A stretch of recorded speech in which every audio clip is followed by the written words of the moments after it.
morning, guys. Good morning. Mas. Kenapa ya kok di era sosial media ini kita seneng banget jadi penonton? Mulai dari mukbang sampai daily vlog. Apa urip kita itu membosankan itu ya Mas, sampai nonton orang itu seneng? Mana Pak? Nggih Mas. Saya berhipotesis ya, coba-coba. Ada dua komponen yang bisa kita jadikan fondasi untuk melihat fenomena ini.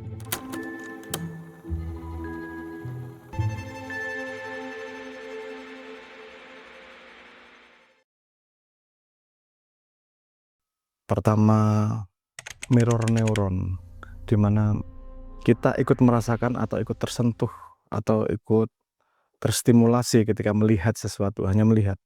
Kalau zaman saya dulu mencontohkan dengan banyak riset, misalnya ngelihat orang bersedekah atau berbuat baik, kita ikut ngerasain senangnya, dan itu nular karena kemudian oksitosin dalam tubuh kita ikut naik, dan mirror neuronnya di situ, kita seperti cermin dari yang dilakukan oleh orang lain. Walaupun yang melakukan orang lain kita ikut ngerasain. Mungkin itu salah satu sebabnya karena kita ikut ngerasain tanpa harus ngeluarin energi, ikut senang-senang, tapi ya fisiknya nggak harus capek, tapi ikut ngerasain stimulusnya. Itu mungkin satu sebab ya, mirror neuron itu tadi. Satu lagi mungkin ada fenomena yang namanya noisy TV problem. Jadi para peneliti ini melihat sebuah fenomena ketika diciptakan televisi, itu banyak orang tuh yang betah di depan TV, nggak pindah-pindah. Nggak cuma zaman internet, zaman TV, ketika TV-nya masih tebel, mungkin belum ngerasain itu TV-nya, yang ngidupinnya pakai analog, ganti channelnya pakai analog kayak radio gitu.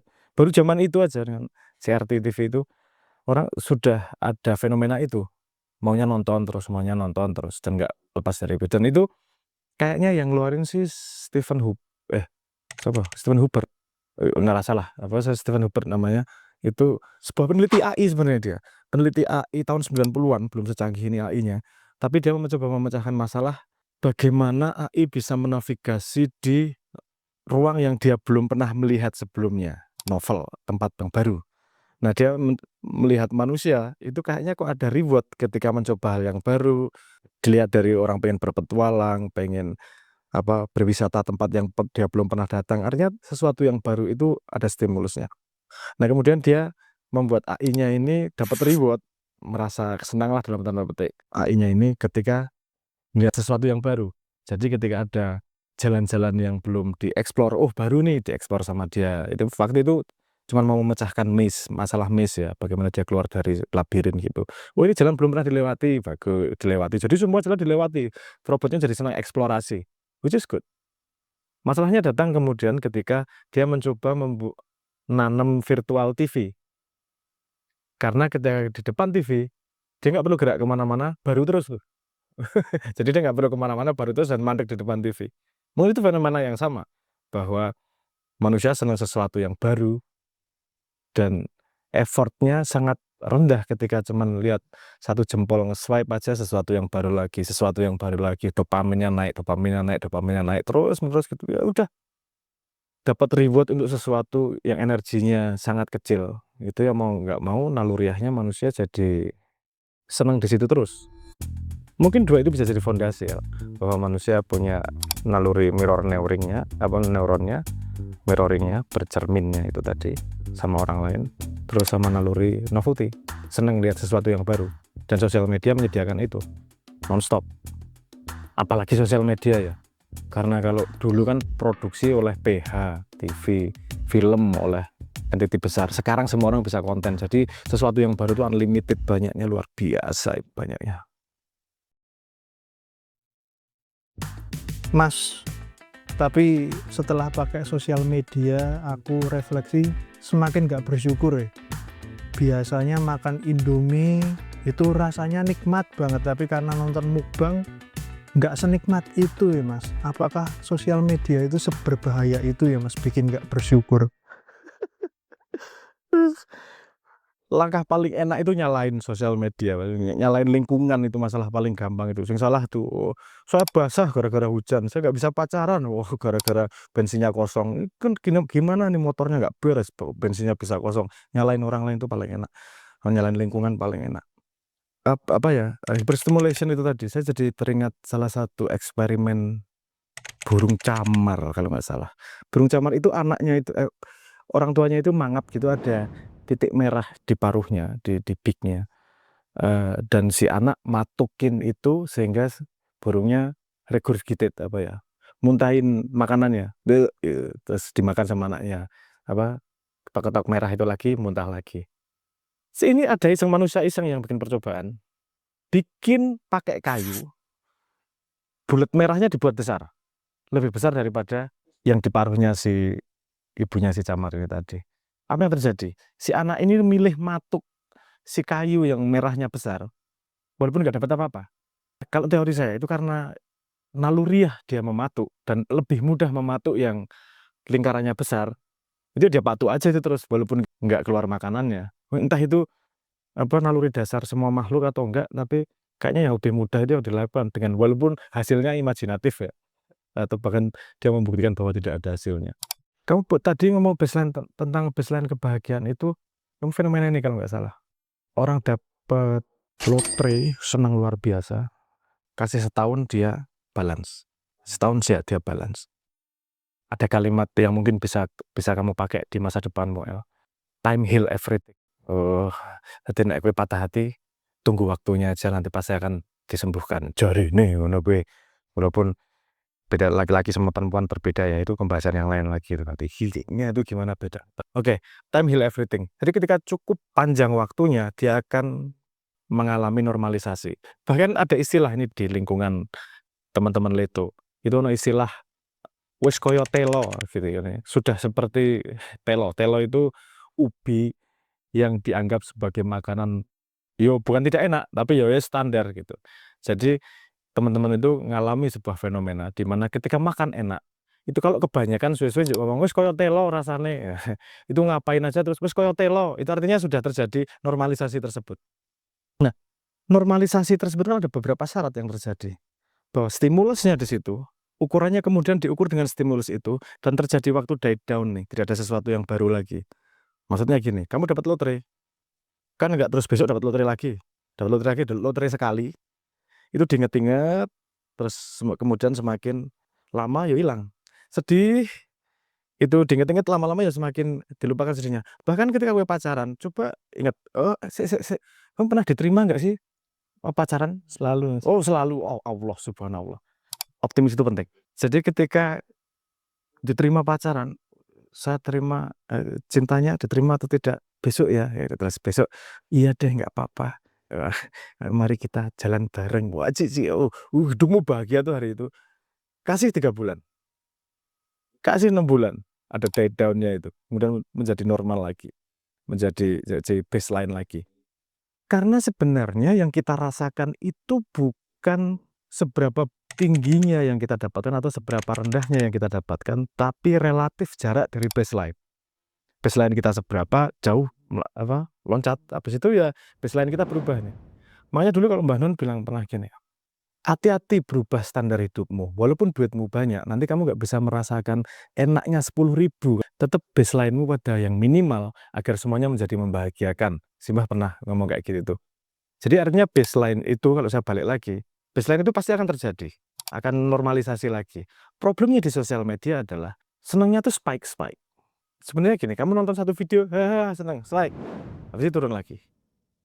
Spike, turun lagi. Untuk menjaga ini spike tetap tinggi, harus ada sesuatu yang baru terus, seperti yang kita obrolkan itu tadi. Jadi sesuatu yang baru terus mau tidak mau jadi bagian dari daily habit. Terus sekarang itu kayak drug kemudian. Kalau tidak make itu, terus kemudian hidupnya di bawah standar.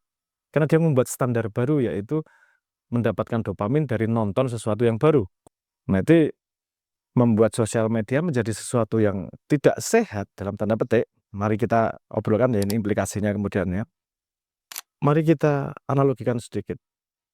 Dopamin itu sesuatu yang membuat kita senang. Biasanya datang karena kita berhasil melakukan sesuatu. Kalau kemudian ada mirror neuron itu tadi, kita pun cukup bahagia dengan melihat keberhasilan orang lain. Oke, itu nggak masalah. Tapi kan kamu nggak ngapa-ngapain, itu keberhasilan orang lain. Kamu dapat dopaminnya, tapi nggak melakukan apa-apa dalam hidupmu. Terus yang kedua, kita sambungkan sama hiperstimulus itu tadi.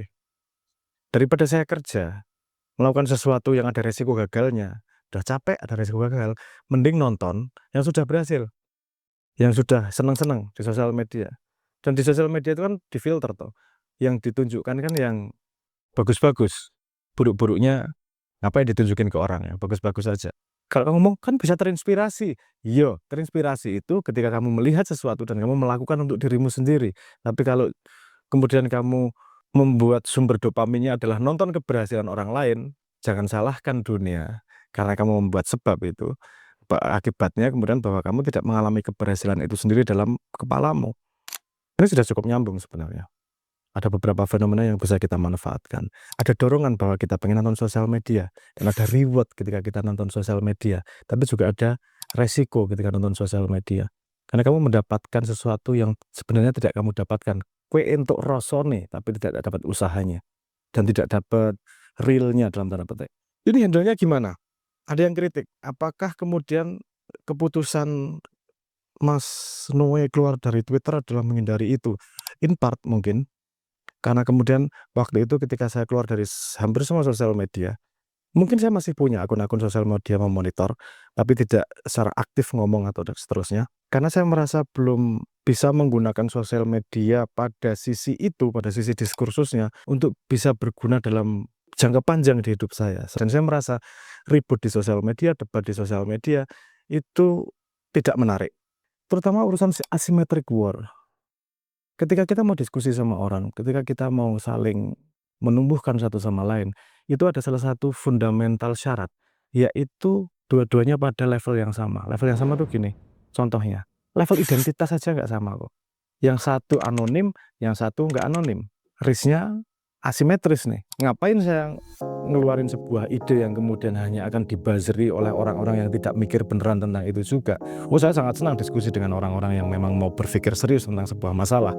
Tapi kalau masuk pada sebuah situasi yang orang berkomentar tidak untuk bareng-bareng memecahkan masalah, tapi hanya for the sake of bikin kocak aja, ngapain saya spend waktu terlalu lama di situ. Sosial media masih sangat berguna untuk melihat situasi, untuk melihat apa yang berkembang terakhir.